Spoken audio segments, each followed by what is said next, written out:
Welcome to the Between the Fur podcast, the show that allows professional mascot performers from the NBA and other pro sports to share their bizarre, funny and inspirational stories and give exclusive insight on what it's like behind the scenes and between the fur. Hosted by award-winning NBA mascot performer, Kenn Solomon. It's always great to connect with our listeners, so feel free to leave a review on iTunes or Spotify, and we'll read it on the next episode. What's up, everybody? Thanks for listening to Between the Fur. Welcome back. Appreciate y'all being here, and we have a great guest today. Looking forward to this one, John Nunez. When I saw John for the first time, he was stepping in as the new Benny the Bull. But before we get into all that, let me throw a couple commercials at you. This episode is sponsored by Burr Bottles. Dive into the world of Burr Bottles at burrbottles.com and witness the fusion of style and sustainability. Make your hydration count. Use code FURBUR for 25% off your order. All right. We are back with John Nunez, the former Chicago Bull, Benny the Bull. Wait, you know what? Let me do a little, look, I have a whole bio right here. Cade's over here. What? All right, so John's, first of all, hi, John. Hi, how are you? Good. Okay, this is the bio. Auburn University mascot, Aubie, the tiger. And then also he was the friend of, you were the friend of Aubie. That's what we call it here. Yes. He's a real tiger. We're just his friends. There you go. Yeah. And from 2014 to 16, Capital One Mascot Challenge Mascot of the Year 2014, UCA Division I Mascot Champion 2016, Benny the Bull from 2016 to 2023. Created Benny the Bull's TikTok and grew to 5.5 million followers in 3 years. Unreal. That is legendary. 6 million total social media follows for Benny the Bull. Currently manager of digital content for Auburn University Student Affairs. And he's back helping with Aubie, with the Aubie program. And They just won their 11th? Yep. 11th UCA Mascot National Championship. Yeah. That's amazing. I did one of those can't really competitions. take credit for the last one. I mean, that was all on the students, but kind of lucked out that I was here the year that they were going to win it. But yeah. That's awesome. Stuff. What is involved in that? So that's like for college mascots, kind of considered like the biggest championship. So there's a highlight video component that goes into it at the beginning. It's like 50% of the score is your highlight video entry. And then the top 10 mascots are picked based on those scores. They go to Disney World. And then there's a skit competition there. So they write a 1.5-minute long skit, perform that for judges in an arena, and then they're picked from there. But it's kind of our college mascot Super Bowl in a way. I won number 9 when I was here. And then just came back, and this year they made a great effort. They got a great team this year, and won their 11th. So I think it's by far the most UCA championships out of any college mascot. And I think it's by a lot. So it's a great mascot school. Came here for the job, doing content here, but it's nice, like icing on the cake, that I still get to work with a mascot program. That's awesome. And are you how involved are you right now with giving suggestions and doing video work and posting and stuff like that? I'm helping out where I can. I think the great thing here is that there's a lot of help already. So it's not a mascot program that's hurting for help where they need me to help right off the bat. There's a good system in place, and there's several advisors already that are helping them out, in addition to their job responsibilities. So can you tell me how many there are? So there's 5 friends of Aubie. We have 4 directors of Aubie. So those are 4 students that they're essentially like mascot assistants. They have some other responsibilities in addition to that. but yeah, they take Aubie to most of his appearances. Each of them has a role. So there's one that is in charge of scheduling all of Aubie's appearances. I think they do like 12 or 1300 now a year. Oh, So somebody taking in all of those requests, yeah, I don't know looking back how I did it. I don't know how these students do it because they do even more than what I did when I was here. dang. But it's basically a full-time job on top of being a full-time student. And being a student comes first. So they work really hard. But yeah, so there's the 5 friends of Aubie, the 4 directors of Aubie, and then there's 3 advisors for the Aubie program that are one. Corey Edwards has been here for a long time.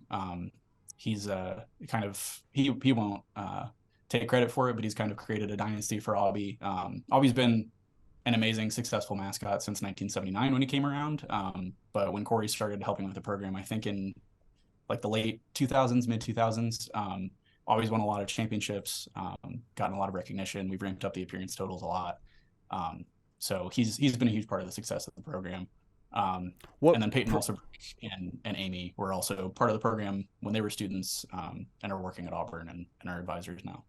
That's so great. It's so great to see an organization at a college level that gets it, can see the impact and run with it, and build an amazing program like that.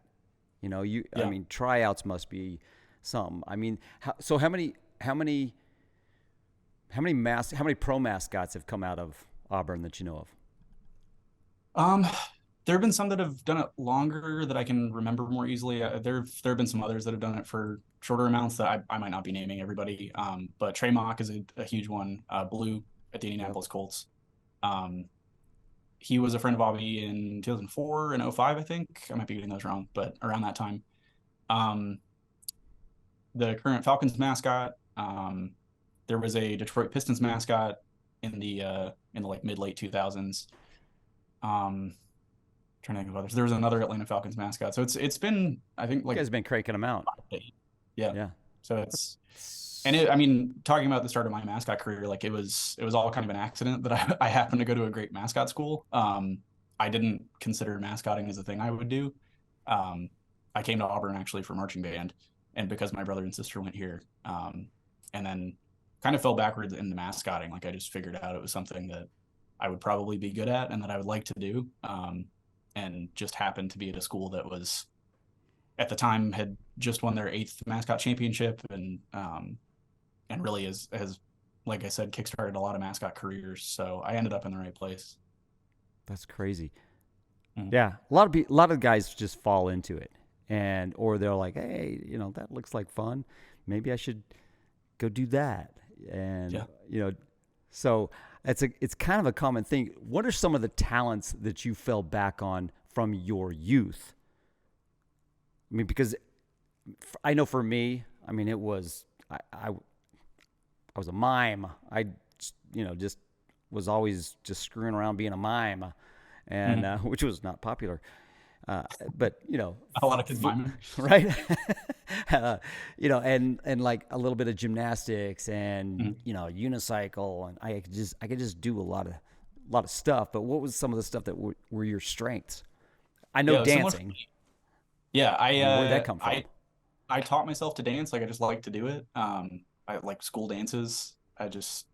There were a couple of them that I wanted to like bust a move and got in the middle of a dance circle. I don't know. It was just something that I liked to do and just continue doing. But there wasn't really like an outlet for it. I didn't do drama classes, but I was always in school play every year. I like taught myself to juggle. I did like close-up magic for a while. I just had all these like weird things that I enjoyed doing that there wasn't like an outlet for it or a career path. And I just kind of had them in my back pocket. But yeah, when I was at Auburn and happened to stumble into an Aubie info session, everything just kind of clicked after the first 10 minutes. I was like, everything I've done in my life makes sense up to this point. Right. You can pretty much throw everything in on this, Yeah. It's something that you can use. I mean, I remember it at my tryout pulling out props. I was like, you know what? I've used this. I used this in high school. I used this in college a little bit, and it was just stupid stuff that you, you could turn into something, whether it was a prop or whether it was, something that I was halfway good at or could figure out, quickly. But yeah, that's amazing. So one thing I know about you, or one thing I've observed about you, is that you, especially when you came in to the professional mascot world, to the NBA, we're at a mascot conference, is I think where I first met you. You just kind of sat in the back. You were quiet, and it was, just interesting to see how quiet, how reserved. You had just, you raise your hand, ask a question. It was, you did not come in and make a splash in the group. Most guys come in trying to make their mark by being loud and, trying to get some attention, but not John. John sat and listened, contributed where he could, where he should. And then when I saw him in costume, I was like, oh man, this is the epitome right here of what, it's the dichotomy, the Clark Kent Superman thing, very unassuming. And then all of a sudden put the costume on, and your talents and your shell was broken at that point. You were out there living large, so to speak, in costume. And that was really impressive. I always kind of thought I was that kind of character. People are like, you don't seem like you'd be like that. And, my personality outside the costume has grown over the years, but yeah, I noticed that about you. And I think that's a real significant trait. Yeah, it's interesting looking at like the kind of people that are mascots, because they're the type that like their personality is just amplified when they put the suit on. Like they're already pretty loud and outgoing, but then it gets even more when they put the suit on. And then there's a lot like me that you would just look at and never think are mascots. And I kind of love that. I don't know, like for some reason growing up, I always like wanted to be famous in some way, and like I just thought it would be cool. And I feel like being a mascot was the perfect way to do that. And I didn't realize until I was already doing it. Like you get all of the benefits of being a celebrity, and you get to meet cool people and just interact with people however you want, like full confidence and not worry about what people will think of you. But then at the same time, like you can go take the suit off and no one knows who you are. I think like this is the most public thing I've ever done about being a mascot. Right. When I left the Bulls, like it leaked that Benny was leaving by like a couple people, but no one knew who I was, so it didn't really go anywhere. But yeah, I've loved the dichotomy there of like you are a celebrity when you're doing your job, but you also get to be a nobody and not have to deal with any of the bad aspects of celebrity culture. It's pretty cool. But yeah, at conference, I remember that vividly, that whole summer of like applying for jobs and getting the job as Benny, and how terrified I was. That summer there were 3 jobs open, which is pretty rare, I think, to have like 3 decent jobs all at the same time. There was the Bulls, the Titans, and the Wizards were all open. And I interviewed and auditioned for all 3 and never thought that the Bulls would actually happen. I thought the other 2, like I maybe had a better chance at. But Benny the Bull was my dream job. And so the fact that the summer I was graduating and was looking for jobs that was open was insane. But I feel like I understood the gravity of it. Like I was following one of the best performers I've ever seen. Like definitely up there. And he was still at the top of his game, I think, when he left. So following that up, and Benny being as popular as he was huge on social media at the time. I think with like 100,000 followers was the most followed NBA mascot on Instagram. So like it was terrifying. And it's something I knew I wanted to do for a while. So I wanted to make sure that I wasn't going in there and embarrassing myself in front of all these guys that I looked up to. Like I knew of you. I had never met you and all the other guys, obviously, but yeah, it was intimidating. It was like my Mount Rushmore of mascots all in one room. So I just kind of kept to myself. Well, and look, talking about leaving at the top of your game, I believe, that about you. You left, you were, man, what a way to go out. Yeah. On top of your game. And being able to bow out gracefully, Mhm. what a way to go. I always thought I I always thought I'd either end up in a wheelchair or being fired, and neither one of those happened for me. But what was it like? I mean, I want to get into a little bit about, you spoke of following Barry and, what that was like a little bit. Don't need to get into a whole bunch of that, but I do want to kind of ask you a little bit about that. And then also I want to talk to you about another thing you touched on is the fame and the celebrity status and everything, and what that means, without it right now, what your life is like without that. And, it's for me, it's good and bad. But Yeah. first, what was it like coming in and following that guy? It was tough. I coming straight out of college, like I didn't think I was ready. So it was super intimidating. But just the circumstances of the way things ended, it got out that he was leaving. I don't think it was intentional on his part, but it became this big story because he was all over the media. ESPN was talking about him all the time. So like when this amazing performer leaves, it's a big deal. It was also around the time that I think the Bulls traded Derrick Rose right when I started. So it was this perfect storm of like negative media attention towards the Bulls, and Benny the Bull leaving also was like lumping on top of that. Like how what is so happening with the even Benny's Bulls? leaving. Yeah. Yeah. Um, so it was a tough situation. Like it was public, and especially as someone who the limit for mascot performers at Auburn is 2 years. So that was the max amount of experience I could have had. I did 550 appearances in my time here, but still, it was I wanted to go intern somewhere, get a job at a smaller team, and kind of build my way up. I didn't think I could just be thrown into the fire. So that the first year was tough. I did all I could just to mimic his character. I had watched a ton of his videos and seen all of his content, so I did what I could. But there's only so much you can do, and everyone knows that you're the new guy. There's a lot of being called New Benny at games. All the time. Social media was tough to be on just because anytime I would post something or even like comment, people would just reply calling me New Benny and like some death threats here and there. I can imagine. Nothing like serious. They're just talking to a mascot, but Right. it was tough. I mean, I was like 23. Had to I be think. harsh. I mean, Yeah. and at your age, you're like, crap, what did I get myself into? Yeah. We got through it. I mean, it took a good like year and a half, 2 years to stop hearing New Benny as much. There's still those people that like 7 years in were still calling me New Benny, but yeah, I was just trying to make my mark. But at the same time, like Benny the Bull is the first. Benny was the first mascot in the NBA. He debuted in 1969, so he has this long history. Like before Barry, and he looked different back in the day. Like when you were in the 90s, like Benny was fat. Before that, he was this weird thing with actual hooves on his hands.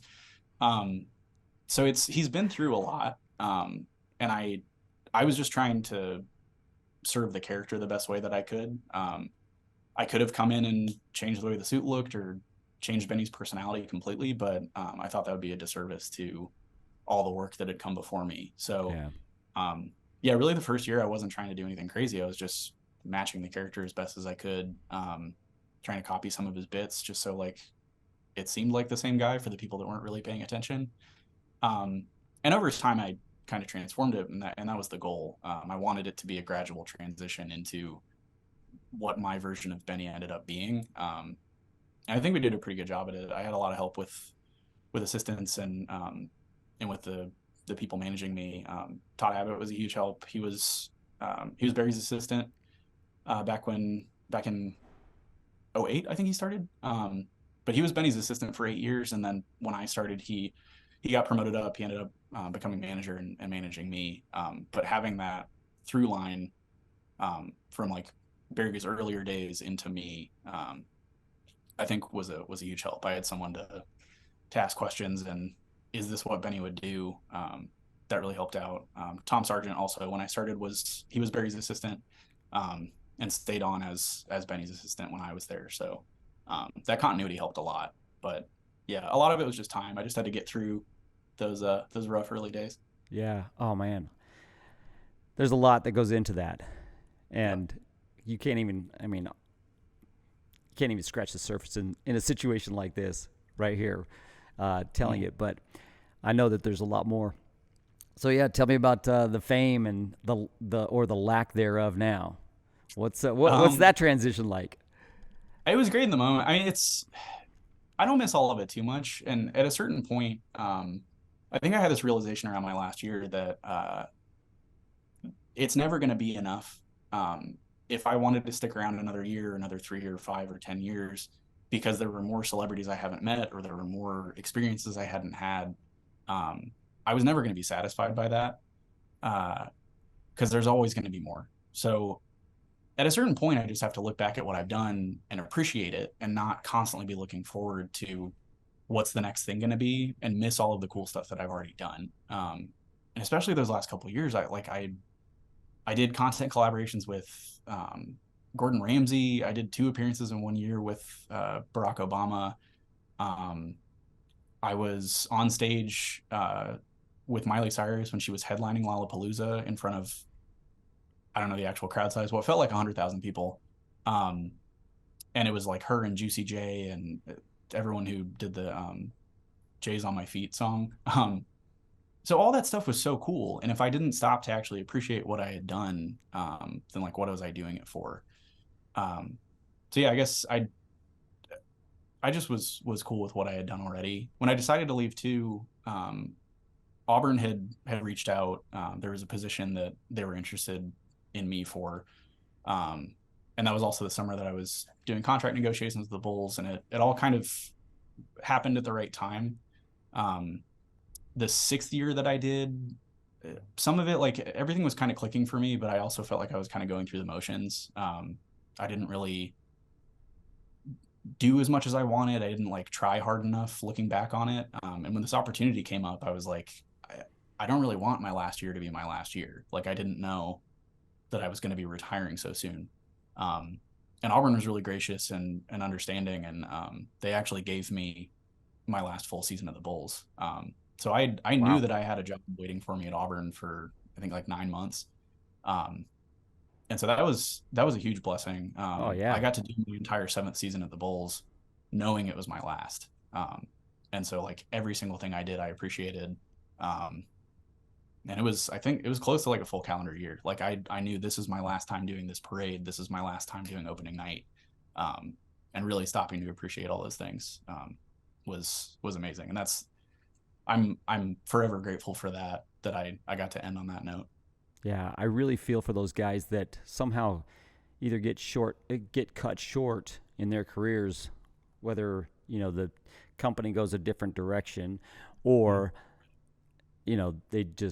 their body gives out or something like that. And I feel for you. I mean, I can relate with you talking about those last moments. This is my last time doing it. I did the same thing. This is my last parade. This is my last, on and on and on. Up until that point, it was, trying to soak in all those last moments. And, after, 33 years of, being involved, it was like, man, this is weird. This is really weird. It's great. And it's also, there was a few times when there was tears inside there, and yeah, no one knew. I was out there still, bouncing around. But I think it was too, like knowing that you were doing that. You did the whole victory lap, like soak everything in before I did. And I think there were those COVID years that messed things up for you, but yeah, but knowing that like that you were doing that and getting to go out on that note, kind of inspired me to, I mean, it was out of my hands that it happened, but it did for me. So I was looking to you and the way that you soaked everything in that last year to do mine. So, well, one thing I also want to touch on is your talent. You came into your into, following this guy. But like you said, you tried to evolve it into more of how you would see. But what I was really impressed with is that you could come in and you did such a smooth job molding that into what it ended up to be for you. And now somebody's coming in that has to live up to your standards, your talent. We traveled to Paris one time together, and I loved watching you, man. It was great. Likewise. Yeah, I didn't get to watch you much before that, other than videos and highlight reels and stuff like that at conferences and all that, and YouTube. With the social media part of it, man, that's honestly, you set the bar really high for the rest of the mascot world, and everybody's trying to play catch up. What's that? I said thank you and sorry to some of the people that don't appreciate it. Yeah, well, a lot of us, we just throw our hands up in the air and be like, man, whatever. That was, a lot of it was by accident.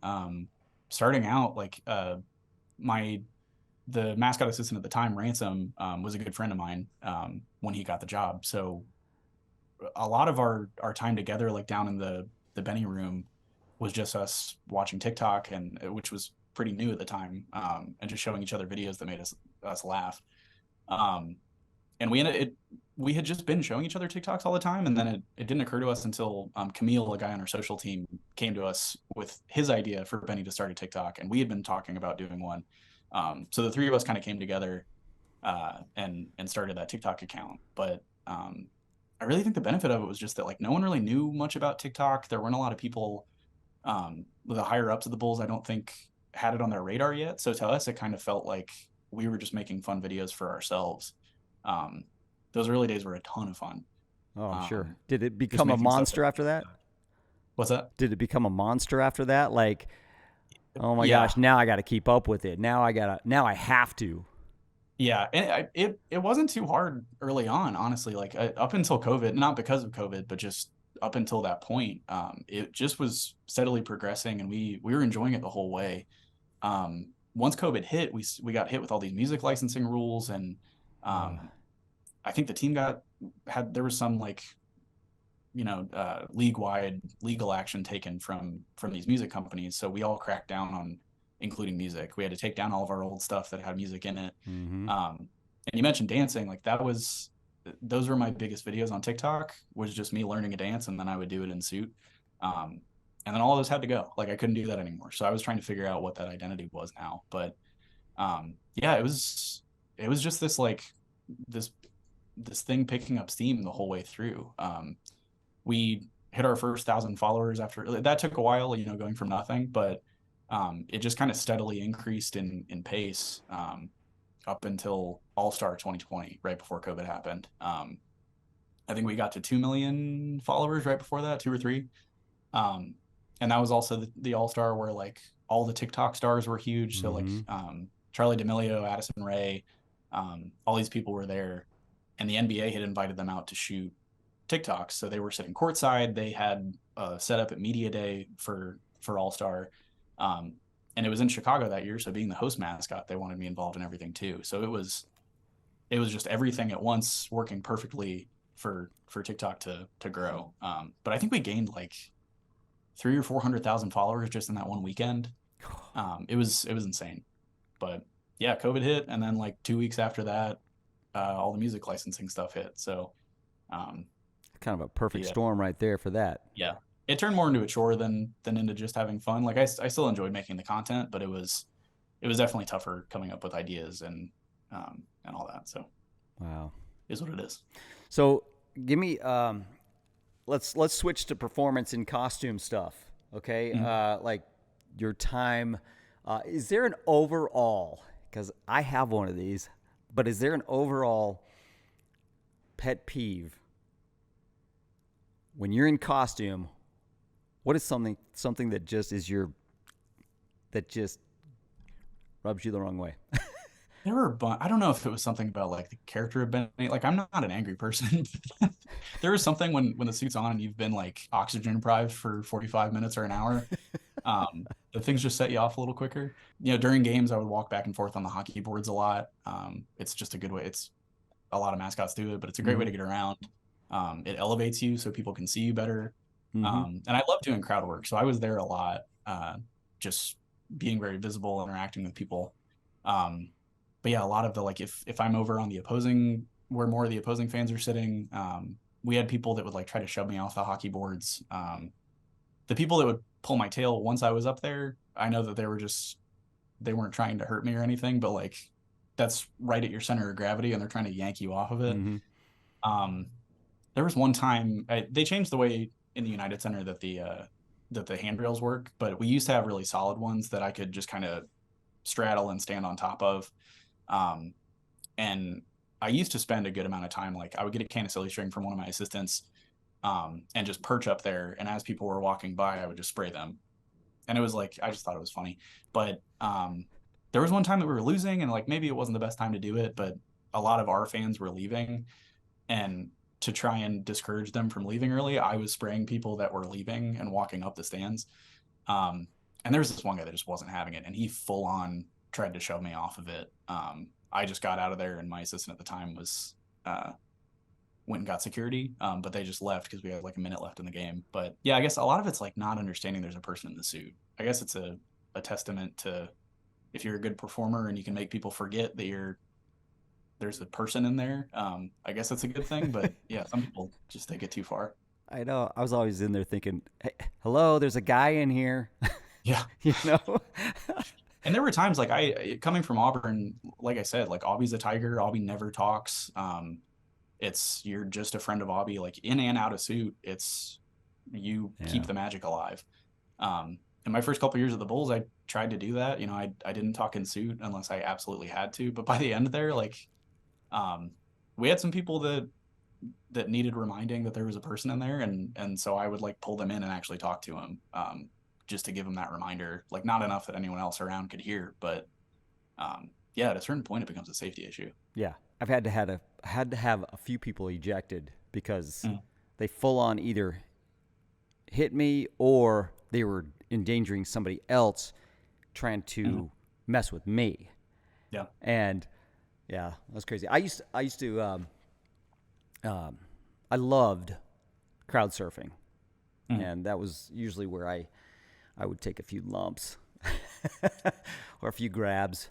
Always a risk. Yes. That was always crazy. Yeah, pulling the tail, and then the other thing that is a pet peeve for me. I'll just tell you this, but man, fair weathered fans make me crazy. Like first of all, where you been, or it's the, all of a sudden we're losing and you suck, and it's all those comments, and yeah, I'm just like, what? Guys, taking this way too serious, or you're not taking it serious enough. The people that like as soon as the team started doing bad, they would start heckling the mascot. It's like I'm here to make sure people are having fun. Like it's right. Not that big a deal. Yeah, I'm the mascot. Yeah. I'm not the coach. Back off. Yeah. Well, and we had a lot in Chicago. I mean, I don't know. It's like this everywhere, I guess. But we had some fans that like I would see all the time, and they were season ticket holders, but they were always rooting for the other team. There was a kid that had courtside seats that every single game, and it became a joke between me and him by the end of the season. But it was my last season or two. I saw this kid in the same spot every game, and he was always courtside near on the opposing team side when they were warming up, and always had one of their jerseys on and holding another one for them to sign. So he was, I guess, just trying to hawk jerseys. But I would go over every single game, take the jersey out of his hand, throw it on the ground, like do something to him. But like, what do you I guess they're giving the Bulls money at the end of the day. But I guess, yeah. There's a guy that sits at our games that he buys season tickets, and the only time I see him is Lakers games. Full head-to-toe Lakers. Yeah. And I never see him, he's selling the I don't know, he's giving the other tickets away, I guess. But every time, Lakers are in town. And at first it was like, dude, don't even, you're right there at the bottom of the tunnel. No. And he's like, yeah, what's up? What's up? Hey, at first I was like, dude, you got. Then my son became friends with him because he was assisting me. And he's like, he's not too bad. He's not too bad. I'm like, what? He's head to toe Lakers. And we all know how we feel about Lakers, right? So, yeah. Finally. Yeah. Yeah. But the last, few years, 5-6 Yeah. years, it was, what's up, man? I'd come in, dude, you're killing me with the whole outfit today, man. He's like, I got to, man. I got to. So there's something about those fans. That might be my biggest pet peeve is the people that think like they're friends with you and do it in an insulting way. And there was one guy that like I don't even like talking about him, but he knew the old guy, and every single thing that I would post, everything I would like, anything that came out about Benny, he would comment on it. I hate your guts, new Benny. And the first time I saw it, I was like, what is he doing? Calm down. Like, yeah, it was always negative comments. It was usually, I hate your guts. And for years, like when people had stopped calling me new Benny, he was still there in the comment sections doing it. And like that, I don't know, like anytime I would complain about it or anything, it was always like, oh no, like we know him. That's just his sense of humor. It's his personality. But like, yeah, I don't know why that one got to me. And he was there in person. I met him for the first time at my last appearance. I came back to Chicago for the new guy to do Pride Parade, which is huge in Chicago. And so I was out of costume. He was in doing his first official appearance. And that guy figured out who I was and ran up to me and yelled, I hate your guts, new Benny. And I was like, just get away from me. This is not how I want to finish my career. That's a nice exit right there. Of all the people. Yeah. Yeah. The transition to like talking about going into the new life. That was a huge deal for me for the new guy. And that's why like I haven't talked about it publicly at all. Even though it was like a year ago. Just because I knew how hard it was for me starting out. It was a huge deal to me that no one knew that Benny was leaving. No one knew that we were doing tryouts. Like we tried to keep everything as private as possible. And huge credit to the guy that's doing it now. He's someone that I got to stay on and help select. I came to an appearance I did an appearance and then he did an appearance the next day. So we kind of switched and observed each other. And he is one of the best I've seen at mimicking characters. He does an amazing job really with anybody, but he came from another NBA team as an assistant and a backup and really just took on Benny like completely in stride. He's done an amazing job and a huge testament to him because I still, when he started out, I was still going on Twitter and searching new Benny and seeing if anyone was saying anything about it. And I don't really think anyone noticed. So huge kudos to him. It's the reason I feel comfortable talking about it now, because I don't think if anyone found out he was the new Benny that people would care, because he's doing such a good job at it. So wow, that's great. That's great credit. It's in good hands now. Yeah. Good. And and that's kind of satisfying, huh? Just to know that the character's, not going to take a dive. Mm-hmm. Wow, that's great. What was one of your most embarrassing moments? I think I am such a perfectionist. Like I never want to be perceived in a bad way. So I'm super cautious. You are, like I didn't do a lot of skits. Mostly because in my first year I tried, and I probably looking back, it's my most embarrassing moment. That I was trying to just like throw things at the wall and see what stuck. And I went out and did a skit it just bombed. Like no one laughed, no one got what I was going for. We did like a Karate Kid thing, and it was just because we had moved from one storage room to a new one, and in moving all of Barry's old stuff, we had found all these boxes of things, and we were trying to trim the fat and just clean things up. Just from like he had been in that room for so long, there was stuff everywhere that like his assistants didn't even know about. Like moving a house. Yeah. We found all this stuff like way tucked back in. So there was two huge boxes, giant cardboard boxes filled just of stacks of karate boards. Like they're just wooden boards designed to be chopped in half.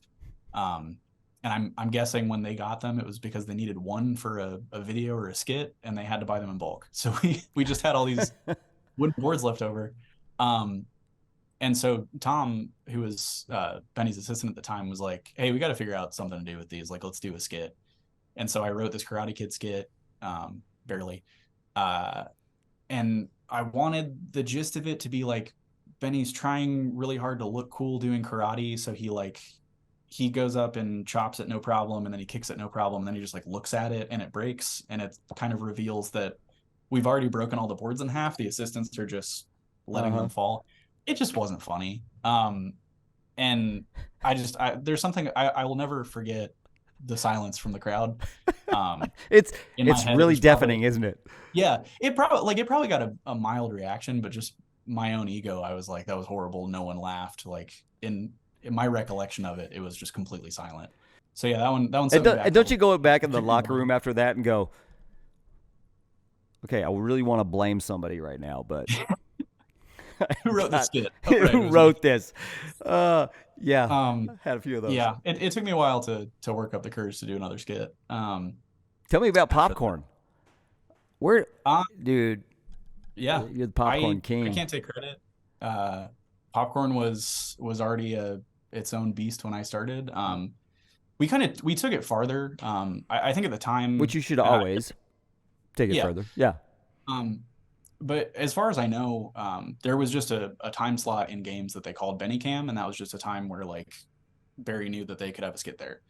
And as far as I recall from what he or Tom told me, they had just seen videos of people falling, and like just the idea of Benny trying to get to his seat with his tickets and then falling and spilling his popcorn. They did that a couple times, and it was really popular. They kept doing it, but Benny Cam was still its own thing, where I think occasionally for a while they would do other things. But yeah, me coming in, I had just seen in all of his highlight videos Benny throwing popcorn. So Benny Cam became synonymous with throwing popcorn every game. So that was great. I didn't really feel like I needed to do all of these like written out different skits every game, because we had this guaranteed moment in the game that we knew was going to hit every time. People always laughed at it, and there were ways to get creative with the way that we did it. If we had a back-to-back game, like I'd just go out there and throw popcorn like normal and dance. But if it was a theme game, or if we just had a creative idea, we would do it. So again, huge credit to Tom. Like he came up with a lot of this stuff my first year, but we had one of them, he rigged up a t-shirt gun inside of a bag of popcorn somehow. He had built this like cardboard shell around it, and it was really convincing. So it just looked like Benny holding a bag of popcorn, but I had my hand on the trigger, and we had put popcorn down into the barrel. And we thought it'd be funny for that one, if the music is playing and it hits the drop and Benny doesn't fall, the popcorn just suddenly explodes. So that one was really cool. We did one where it was 2000s night, I think. So I was dressed up like a member of NSYNC, and we had strings connecting from Benny's arms, like in the No Strings Attached video. And Tom was like 20, 30 feet up in the catwalk with a marionette, like two pieces of wood, puppeteering Benny and making me throw the popcorn. There were a lot of great ones. A lot of creativity there. Yeah, it was always great that like we knew that we had Benny Cam in the game. We knew that we had half court shots. So even if it was like a slow game, I was getting at least those two guaranteed moments of attention on the camera. So wow. So that was great that system was already there when I started. Man, that's great. I love how you took it to the next level. Yeah. You know, and with that, I mean, you can't obviously do the same thing every night. And so I mean, that's kind of like my half court shot. Well, I would do that. You know, everybody knows it's coming, but okay, what can we do? Can we do something different with it? I love the marionette thing, and yeah, like, oh, it's not my fault. I'm not controlling this. Yeah. I still look back at that one and I love it. Even that was like year one, and I wish we had done that again, but that was a great one. You definitely made your mark, and that's what's great. Just in the short time that you were there, you made a mark on our peers, and you know, people still are trying to, you know, do some of the skits that you did that were new, that you know, developed, and man, they were spot on. There's things that, I copied a lot of stuff that you did, or took it and kind of twisted it to make it my own, and that's kind of what we do. But at the same time, I hope you understand that the impact that you had on our world. It's really thank you. Yeah, you received a lot of awards from your peers mascot conferences and stuff. And Yep. well deserved. So Thank you. yeah, man. The tried to exit as gracefully as I could. I know, just like hearing from a lot of the mascots that have been around a lot longer than me, and like you said, thinking you're going to retire in a wheelchair. I was fortunate to have a lot of more experienced mascots to look up to, and a lot of advice there on, is this something you want to do forever? Is there kind of an exit strategy? So it's kind of why I jumped at the opportunity a little earlier than I thought I would. But yeah, I learned a ton. Stole a lot of your bits too, like we do. So yeah, it definitely means a lot. And that was always my goal. Awards were never the big thing for me. It was just wanting to leave some sort of legacy, leave some sort of mark. So I think we all can always do more. And I feel like I could have worked a little harder some years, but you did awesome, man. You were great. And and I'm so glad you're doing well there, Auburn. And man, let's keep in touch. If somebody wants to reach out to you and pick your brain, first of all, are you willing? Yeah. Great. I don't want to just all of a sudden volunteer you there. No, don't call me. Hey, yeah. No, please don't. There's no sort of like official, any sort of like avenue for that. I mean, if anyone wants to email me, it's John D. Nunez at me.com. That's my personal email. Or on social media, if you just search John Nunez, you'll find me. Reach out. There are plenty of college mascots that have asked, just how to go pro. If that's something I can help out with, I'm happy to. I really enjoyed my process of preparing and interviewing and auditioning. So happy to help with that where I can. All right, brother. Hey, good to catch up. Appreciate you, man. We will we'll end it here, but man, just know that you are missed. You take care, and we'll talk soon. Thank you for listening. And now you know that there is a person inside there, a living, breathing human with emotions and feelings. If you would like your friends and family to know what is between the fur, please share. See you next time on Between the Fur.